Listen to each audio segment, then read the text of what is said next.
আসসালামু আলাইকুম প্রিয় শিক্ষার্থীরা, কেমন আছো সবাই? আশা করি সবাই ভালো আছো। আজকে আমি যে ভিডিওটি তোমার সাথে আলোচনা করব সেটা হচ্ছে জাবেদার সূত্র। আমরা অনেক চেষ্টা করি জাবেদার সূত্র মনে রাখার, কিন্তু ভুলে যাই। আমি দেখেছি একটা স্টুডেন্ট কিন্তু প্রশ্ন করি সমাদ বাড়লে কি হয়, সমাদ কমলে কি হয়, উল্টা উল্টা বলে, হয় ডেবিট বলে না ক্রেডিট বলে, মানে এক এক সময় এক একটা বলে। তো আজকে আমরা এমন একটি মজার টেকনিক শিখবো যে টেকনিকের মাধ্যমে আমরা এই যে আমাদের সূত্র আছে এই সূত্রগুলো আমরা মনে রাখতে পারবো। এই সূত্রগুলো আমরা এইভাবে না শিখে আমরা একটু ভিন্নভাবে শিখবো। এখানে আমি দুটি কথা লিখেছি, দেখো দুইটা স্টেপ লিখেছি। একটা হলো বস উঠলে ডেবিট, বস পড়ে গেলে ক্রেডিট। আর এখানে লিখেছি আদম ভালো হলে, ভালো থাকলে ক্রেডিট, আদম খারাপ হলে ডেবিট। আচ্ছা, এই কথা দ্বারা কি বোঝাচ্ছে আমি একটা গল্প বলবো, তোমরা জাস্ট এই গল্পটা মনে রাখবা, তাহলে তোমাদের আশা করি এই সমস্যাটা থাকবে না। আজকে আমি গল্পে গল্পে তোমাদেরকে আমি জাবেদার সূত্র শিখাবো। ধরো এ একজন ব্যক্তি, এ একজন কি ব্যক্তি, এই এ ব্যক্তি তাকে 5 জন মেয়ে অফার করেছে, মানে পছন্দ করে। যখন একসাথে 5টি মেয়ে তাকে পছন্দ করছে, পছন্দ করার ফলে তখন এ ব্যক্তি নিজেকে বস হওয়া শুরু করছে।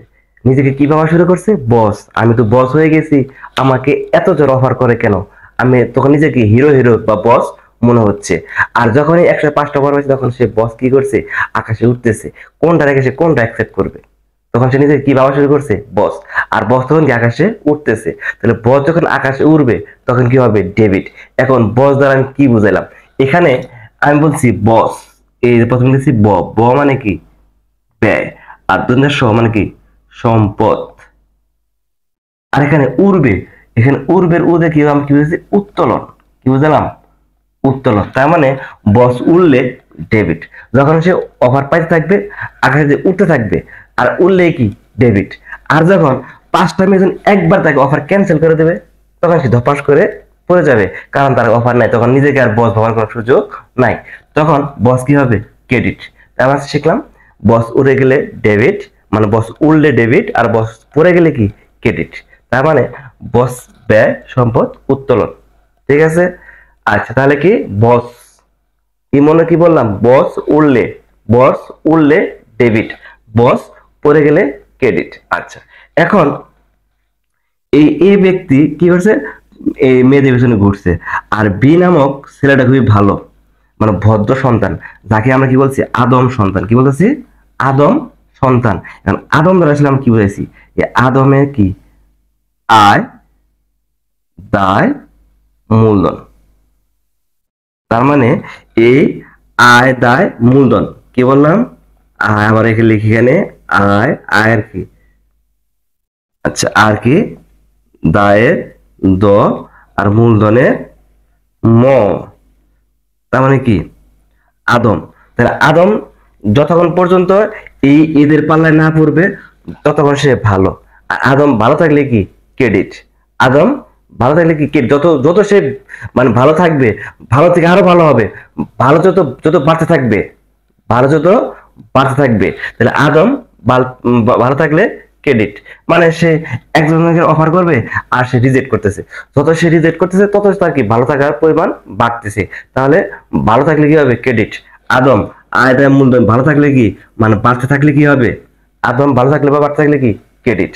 আবার যখনই সে এই অফার অ্যাকসেপ্ট করা গ্রহণ করবে, কি করবে?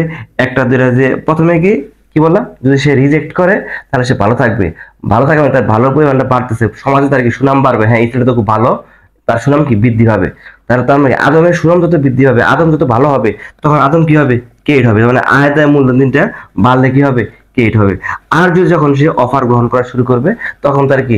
আস্তে আস্তে সুনাম নষ্ট হবে, তার মানে সে আস্তে আস্তে খারাপ হয়ে যাবে। আর খারাপ হলে মানে কি? হ্রাস পাবে, তার ভালোত্ব হ্রাস পাবে। আর ভালোত্ব হ্রাস পাওয়া মানে কি? সে ডেবিট হয়ে যাবে। তার মানে আদম ভালো থাকলে ক্রেডিট, আদম খারাপ হলে কি? ডেবিট। এই যে একটা টেকনিক দিলাম, যদি তুমি এই টেকনিকটা মনে রাখো তাহলে আশা করি তোমার চাপাতা সূত্র ভুল হবে না। আমি আরেকবার বলে দেই, বস উড়লে, বস উড়লে ডেবিট, বস পড়ে গেলে ক্রেডিট। আচ্ছা, আবার আদম সন্তান ভালো থাকলে, ভালো বা সুনামটা বাড়তে থাকলে ক্রেডিট, আর আদম সময় সুনামটা কমতে থাকলে ডেবিট। তার মানে আয় দায় মূলধন বাড়লে ক্রেডিট, কমলে কি ডেবিট। এই হলো আছে আমার জাবেদার শেয়ার টেকনিক। আশা করি এই টেকনিকটা মনে রাখলে তোমরা জাবেদার সূত্র কখনো ভুলবে না। আসসালামু আলাইকুম।